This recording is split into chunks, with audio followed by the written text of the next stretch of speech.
Alrighty, everyone. How's everyone doing? Welcome back to Outta Survival with Julia. I am very happy and glad you're here with me. Today we have a very serious topic, but something that not a lot of people want to talk about, and it's something that I'm going through. Well, been going through since 2009. So let's get to it. Again, I know we come on here and we're just happy, joy in the beginning. And, I just want you guys to know that it's because I understand the mental impact that one can go through. So I've always been the one to know that I'm going through something and trying to look at the brighter side. It's something I taught myself since I was little. So, it does help out now. But the biggest impact for me, for my mental health, was when I lost my right eye due to detached retina. It was a domestic violence case. I never said that, only because of the people that was into it. So make sure you check out the other episode to find out. But it had a lot to do with that. So I understand that you might see somebody with an eye patch. You might see somebody with a cane. You might see somebody normally doing something, and then you see them go into a handicap spot. There's a lot of things that we as a whole should actually be compassionate about and know that other people are going through other things. And I know, crying over spilled milk or can't finding the restroom at night are two big different things. Living with vision loss, most people see the physical disabilities, but what they don't see is the emotional turmoil, the emotional journey happening beneath the surface. And honestly, going through this with you guys, losing an eyesight, people see, literally, they see you go through things, but it's just not losing an eyesight. It's losing a piece of yourself that you thought you were always going to have. Many people experience grief, anxiety, loneliness, fear, and even symptoms of trauma. And I can validate that. When I went through my whole ordeal, I was alone. The people that was helping me was really a surveillance. I wasn't in the best hospital. The list could go on and on. But what I want people to take from this is, yes, I might have modeled before. I might have did a lot of things. But that's why my life has changed. And do I blame anyone? No. I actually appreciate God for putting me through this, so I know what to say to the right people. Because after losing your eyesight, it becomes overwhelming. You start questioning yourself.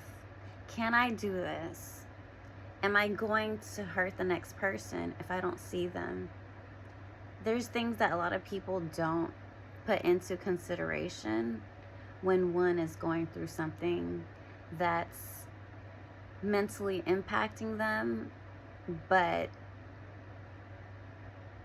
you can't really just say anything because there's people that are out there with worst case scenarios. You may question your independence, your purpose, why me, And those are just valid questions to ask yourself and make great changes so you could do better in life.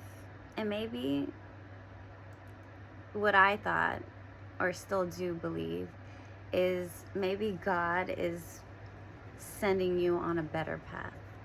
And I do believe that. Everybody has their ideas of what their goals are, what they want to be, just dreams. And just like a football player losing a limb, you have to make changes. There's no way the coach is going to put the guy on with one leg, right? But there are leagues out there that you could still have the same, feeling for the sport even after something like that. And I just wanted to send my healing to those people because we are talking about it today. And I only could talk about my eye, and prayers to everybody out there. Sometimes a friend or family member may say, "You'll adjust. You're still alive." But don't dismiss the emotional pain someone may be carrying, because you never know what they're going through. As for me, there's so many people I've worked with, there's so many people that I befriended that it's probably just finding out that I lost my eye in 2009. And it's painfully true. So it's something that I know that hiding is not the right space for that. That's why I want people to see at least a couple more stories and understand that their situation can be better through the mind of thinking of good impacts, not just what you have lost, what you have gained. I would not be here with you guys if I had not lost that. And that's just being honest. Mental illness doesn't always start with the mind. Sometimes it starts physically, like losing a limb, like losing an eyesight, a hearing loss, getting into car wrecks, things that can really change how your mind is just from a physical aspect. It can reshape someone's world, like mine. For me, I started to not want to get in front of the camera anymore. I stopped wanting to look in the mirror. I didn't do my makeup. As y'all can see, my makeup is done. I was one of the ones that loved makeup, And, when you're doing, as for my females, as you're doing your makeup, you do need both of your eyes. So that was something that I had to work through. And it's just an example of the little things that people don't know about us. Emotional adjustment deserves compassion and not judgment.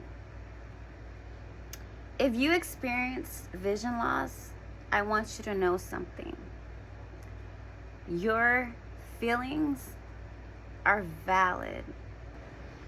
It's okay to grieve the life you're creating. Healing doesn't happen overnight. And asking for help is not weakness. It's actually strength. It's strength because you found your voice to keep going. To all of my caregivers, loved ones, and friends that are going through this, know that the greatest gift you can give someone going through this is patience. Offer them patience and love and prayers. Listen without trying to fix. Ask how someone's doing without assuming you know what they're going through. Because kindness can make a tremendous difference in someone's world, even yours. Here on Outta Survival, we believe that surviving is just the beginning. Healing means recognizing the visible and invisible wounds that we carry. If today's conversation resonates with you or someone you love, I encourage you to share this episode. The more we talk about mental health openly, physical disability, we can replace misunderstanding with empathy. Thank you for spending time with me. Remember, you are never alone on this journey. No matter what you lost, it isn't over. Your story isn't over. Until next time, keep choosing hope, love, and healing. And we'll get out of survival together. This is Julia with Outta Survival. Julia,